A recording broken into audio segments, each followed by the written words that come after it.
You mentioned that you train with Kasparov, but I also want you to talk a little bit about your trainings with Bobby Fischer. He came, he visited a little bit, you and your sisters, and you guys trained together.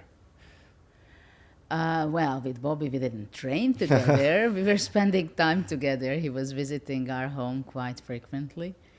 And he was interesting. He was pretty childish, I must say. Mm. He was always wanted to be funny.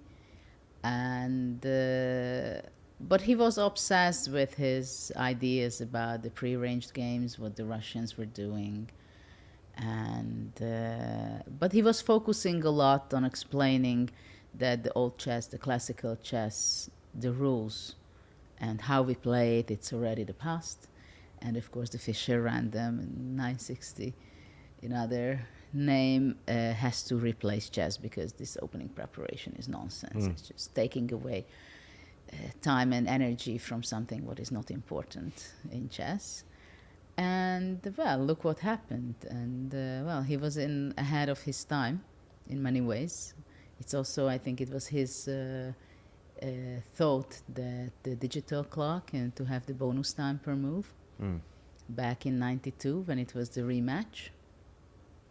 Actually, I was one of the first person who played with that clock myself also, because I had my match against Boris Spassky where we played with that. Were these the Cytex or? No, it was a special design for him for that match. Yeah, special design, and we played, I think, with Boris 2 hours. No, it was 1:20, and after every move we received 1 minute. Did he speak a lot about his 72 match against Spassky? Not so much. I don't remember too much stories, but that time I was just 17.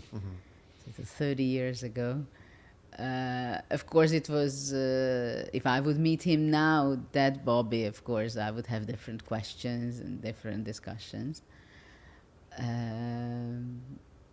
He loved being in Budapest. He loved eating. He liked Hungarian food, Japanese food as well. He was busy talking about some old stories, but he was obsessed with several topics. Did you guys play a lot of games? Did you I never played get some with wins him against him? Or? one-on-one, because there were talks that we might be playing a match. Oh, wow. And he said that, well, if we play a match, it has to be the first time, the first game, and we can't cheat the audience. So it really has to be the first time we play. Was that some sort of like superstitious thing that, or did he just have his weird things about him? Well, I never got the real answer for that, whether he was scared or he didn't want the challenge or he was really wanted to say that it's the first game. I think he really wanted, he was, in some ways, he was very, very clear and very,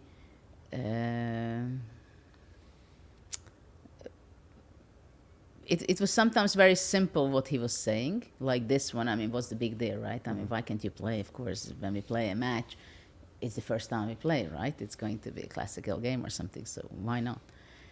But yeah, he was fun to be around with. He was very cheerful always. A lot of people have this like mysterious, because we know a lot about his life, but he's also such a mysterious figure in some ways, especially his mentality, because he was a genius but also said so many crazy things. And well, yeah, that's kind of upsetting, and of course I would have different image of him if I've never met him in life. But it's interesting to see those video recordings, archive materials, which is in the museum also. And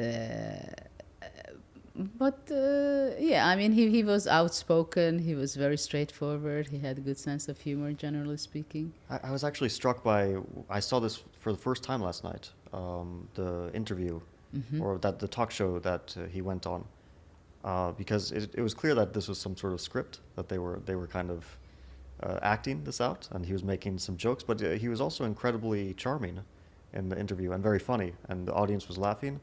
And it's like a totally different side from the Fischer that we hear about very often. So I kind of liked seeing that part, you know. Yeah, and I think you can see quite a few interview with him where he was funny and the way he said it, what he said. But I'm not sure it was too much of a script. You don't think so? Because he was making fun of the host. I think it was Dick Cavett.